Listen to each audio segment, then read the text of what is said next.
السلام علیکم، welcome to my channel Free Speak. دوستو، آج کی یہ میری کہانی ایک سچی اور سبق آموز کہانی ہے۔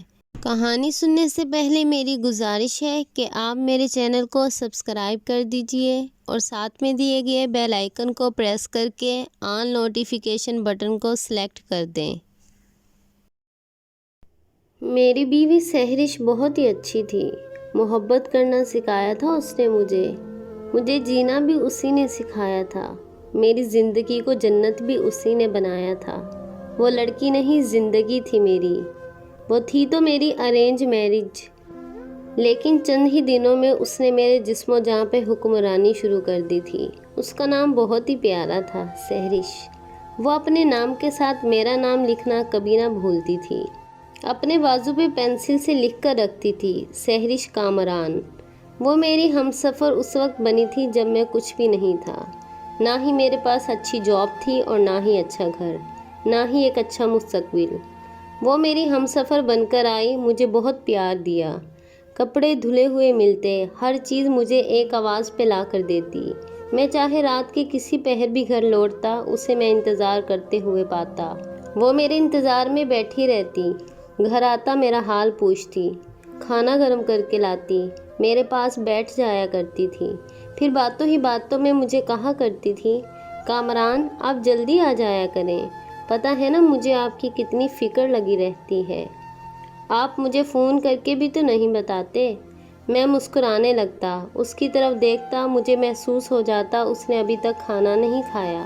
میں اپنے ہاتھ سے اس کے منہ میں نوالا ڈالتا، وہ گلاب کی طرح کھل اٹھتی۔ اس کے چہرے کی ساری اداسیاں غائب ہو جاتی تھی۔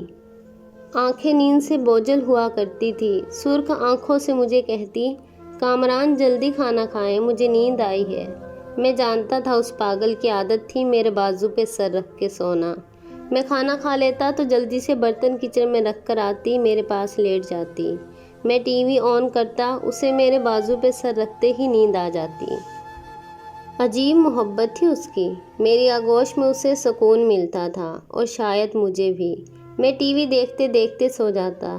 ہر صبح اس کی آواز مجھے جگاتی تھی۔ وہ کچن میں ناشتہ بناتے ہوئے آواز دیتی تھی، کامران دودھ لے کے آ جاؤ، جلدی اٹھ جاؤ۔ میں کروٹیں بدلتا رہتا، لیکن وہ مسلسل مجھے آواز دیتی رہتی۔ جب مجھے محسوس ہوتا اب نہیں سونے دے گی تو میں اٹھتا، بائک پکڑتا اور دودھ لینے چلا جاتا۔ دروازے پہ پہنچتا تو آواز دے کر کہتی، دہی بھی لے آنا۔ میں مسکرا کر اس کی طرف دیکھتا، میڈم مجھے پتہ ہے، ہر روز بتانے کی ضرورت نہیں ہے۔ وہ تیکھی نظروں سے میری طرف دیکھتی، آپ ماشاءاللہ بہت سیانے ہیں، اس لیے روز یاد دلاتی ہوں۔ میرے درد میں وہ بھی تڑپتی تھی۔ کہیں جو میں کمزور پڑ جاتا تو میری ہمت بن جاتی۔ مجھے ہر قدم پہ تھام کے رکھا تھا اس نے۔ وہ بہت بھولی تھی، بالکل معصوم سی۔ میں کبھی کہہ دیتا کہ میں دوسری شادی کر لوں گا، وہ مجھ سے بات نہ کرتی تھی۔ بنا کچھ کہے خاموشی سے مجھے کھانا بھی دے دیتی۔ میں کچھ بھی بولوں بنا بات کیے ہر بات مان لیتی تھی۔ میں سمجھ جاتا تھا شادی والی بات پہ غصہ ہے، میں بھی جان بوجھ کر اسے ستاتا تھا۔ وہ رات کو میرے بازو پہ سر رکھتی، پہلے کچھ لمحے خاموش رہتی، پھر میری طرف دیکھتی، میرے دل پر ہاتھ رکھتی اور اپنی کانپتی آواز میں کہتی تھی، میں نے اپنا کامران کسی کو نہیں دینا، کوئی دیکھے تو صحیح میرے کامران کی طرف، میں جان نہ نکال لوں گی اس کی۔ میں اس کی محبت کے صدقے اتارتا تھا، میں قربان جاتا اس کی اس بے پناہ محبت پہ۔ اس کی آنکھیں نم ہو جاتی، میں اس کے آنسو صاف کر کے مسکرانے لگتا، وہ ڈر جاتی تھی۔ جب میں کبھی اس سے دور ہونے کی بات کرتا تو وہ مجھے جیتنے کے لیے ہر حد پار کر دیتی۔ مجھے کہا کرتی تھی، جب ہم امیر ہو جائیں گے تو پھر عمرہ کرنے چلیں گے۔ میں اس کی طرف دیکھ کر مسکراتا اور کہتا، دعا کیا کرو، اللہ تعالیٰ ہمیں بھی توفیق دے، ہم بھی عمرہ کریں۔ ہر نماز میں میرے لیے دعا مانگا کرتی، کبھی کبھی تو رونے لگتی تھی، اے اللہ میرے کامران کے تمام درد مجھے دے دے اور میرے سب سکھ کامران کو دے دے۔ ہمارا چھوٹا سا گھر اس نے جنت بنایا ہوا تھا۔ پھر میرے کاروبار میں اضافہ ہونے لگا، میں کامیابی کی سیڑھیاں چڑھنے لگا، وہ بہت خوش ہوتی تھی۔ کہتے ہیں نا ایک کامیاب مرد کے پیچھے ایک عورت کا ہاتھ ہوتا ہے۔ تو میری کامیابی کے پیچھے میری سہرش کا ہاتھ تھا۔ وہ اللہ کا شکر ادا کرتی تھی میری ہر کامیابی پہ۔ وہ اپنی سہیلیوں کو بلا کر قرآن خوانی کرواتی تھی۔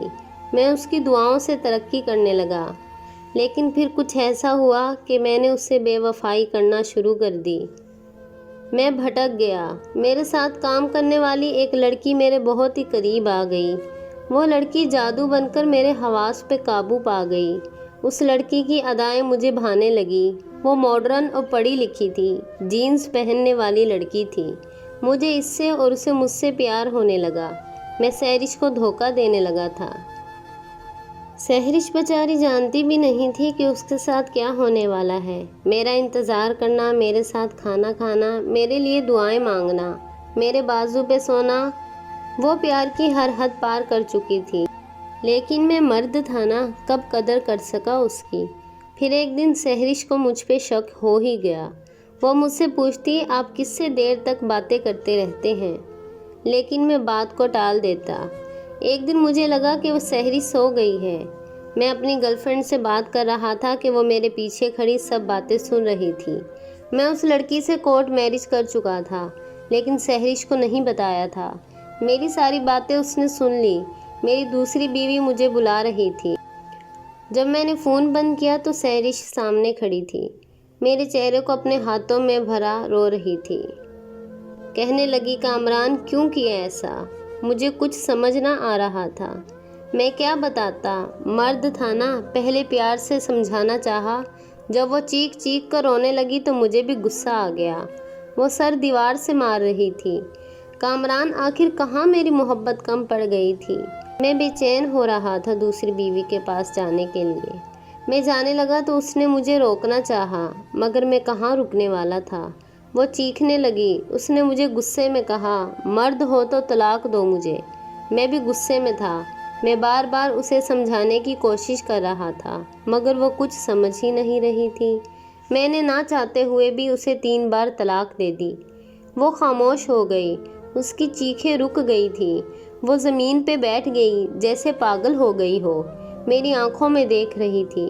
مجھے احساس ہوا میں نے یہ کیا بول دیا غصے میں۔ میں نے اس کا ہاتھ تھاما، لیکن اس کا جسم ٹھنڈا پڑ چکا تھا۔ آنسو بہہ رہے تھے۔ میں نے اسے آواز دی، سہرش میری بات سنو۔ وہ دھیمی آواز میں بولی، کامران سب ختم ہو گیا ہے۔ کامران تم نے مجھے طلاق دے دی، اپنی سہرش کو، اب تم میرے نہیں رہے۔ وہ پاگلوں کی طرح باتیں کرنے لگی۔ اب کامران میرا نہیں رہا، اب میں کس کے بازو پہ سر رکھوں گی؟ اب میں کس کا انتظار کروں گی؟ اب تو دعا کا حق بھی چھین لیا۔ میرا غصہ مجھے برباد کر گیا۔ ساری رات میں اسے سمجھاتا رہا، لیکن وہ کہاں سن رہی تھی۔ صبح اس نے اپنے والدین کو بلایا اور مجھے چھوڑ کر چلی گئی۔ اس کے ماں باپ نے مجھے بہت برا بھلا کہا۔ میں چپ چاپ سنتا رہا۔ میں بہت بڑی غلطی کر چکا تھا۔ کچھ دن بعد میں اپنی دوسری بیوی کو گھر لے آیا۔ میری دوسری بیوی سہرش سے بہت ہی الگ تھی۔ اسے ہر وقت اپنی ہی فکر لگی رہتی تھی۔ کپڑے، جوتی، پارلر جانا، باہر سے کھانا منگوانا۔ اگر میں کچھ کہتا بھی تو مجھے ہی سنا دیتی تھی۔ وہ مجھے کچھ اہمیت بھی نہ دیتی تھی۔ بات بات پہ جھگڑا ہونے لگا۔ ابھی 6 ماہ ہی گزرے تھے کہ میری دوسری بیوی وہ دھوکے باز نکلی اور مجھ سے تنگ آ کر میرا سب کچھ لوٹ کر اپنے ایک عاشق کے ساتھ بھاگ گئی۔ میں اجڑ چکا تھا۔ اب میں اپنی پہلی بیوی سہرش کو واپس لانا چاہتا تھا، اپنے گناہوں کی معافی مانگنا چاہتا تھا۔ ہر کوشش کی اسے واپس لانے کی، لیکن اب ناممکن تھا، کیونکہ میں سب کچھ کھو چکا تھا۔ میں سہرش کو طلاق دے چکا تھا۔ پھر 2 سال بعد سنا کہ سہرش کی شادی ہو گئی ہے۔ ایک دور کے کزن سے اس کا نمبر لیا۔ کچھ دن پہلے میں نے واٹس ایپ پہ دیکھا کہ وہ آن لائن تھی۔ میں نے اپنا نام لکھا اور اپنا سب حال لکھ کر اسے بتایا۔ میرے آنسو جاری تھے، ہاتھ کانپ رہے تھے۔ پھر اس کی جانب سے ایک میسیج آیا، کامران اب میں جلدی سو جاتی ہوں۔ وہ مجھے اپنے بازو پہ سر نہیں رکھنے دیتے۔ وہ مجھ سے پیار سے بات بھی نہیں کرتا۔ مجھے تانے دیتا ہے کہ تم میں کوئی عیب ہوگا، اس لیے تو تمہارے پہلے شوہر نے تمہیں طلاق دی تھی۔ اس کے 3 بچوں کی میں ملازمہ ہوں، بس مجھے نوکرانی بنا کر لایا ہے۔ کامران آپ کا شکریہ، آپ کے اس احسان کا بہت بہت شکریہ۔ میری محبت کا یہ صلہ تو نہیں بنتا تھا، میری وفاداری کا بہت اچھا صلہ دیا۔ کامران میرا یہ شوہر اپنی والدہ کے ساتھ عمرے پہ گیا تھا، مگر مجھے گھر چھوڑ کر گیا تھا کہ میں گھر کا خیال رکھوں۔ تمہارے وعدوں کا شکریہ۔ اس سے پہلے میں کچھ کہتا تو اس نے مجھے بلاک کر دیا تھا۔ میں چیخ چیخ کر رونے لگا۔ اس کو ہر رات میں آواز دیتا، میں اس کے لیے تڑپتا ہوں، اس کی تصویر سے باتیں کرتا ہوں۔ اکثر لوگ مجھے پاگل سمجھتے ہیں۔ مرد تھا نا، اتنی محبت کرنے والی ہم سفر کے ہوتے ہوئے کسی اور کے خواب سجا بیٹھا تھا۔ میں زندہ تو ہوں صرف مر جانے کے لیے۔ ایسے تمام مردوں سے ہاتھ جوڑ کر کہتا ہوں، خدا کے لیے قدر کرو اپنی ہم سفر کی، کہ کہیں پھر میری طرح آنسو مقدر نہ ہو جائیں۔ میری بے وفائی نے سحرش کی زندگی جہنم بنا دی تھی۔ دعا کرنا میں بخشا جاؤں۔ خودکشی کو دل چاہتا ہے لیکن خدا سے ڈر لگتا ہے۔ میرے گھر میں ہر چیز بکھری پڑی ہے۔ رو رو کر میری نظر بہت کمزور ہو چکی ہے۔ ڈاکٹر کہتے ہیں ایسے ہی رہے تو کچھ عرصے میں اندھے ہو جاؤ گے، مگر میں کیا کروں، اب مجھے روئے بغیر سکون نہیں آتا۔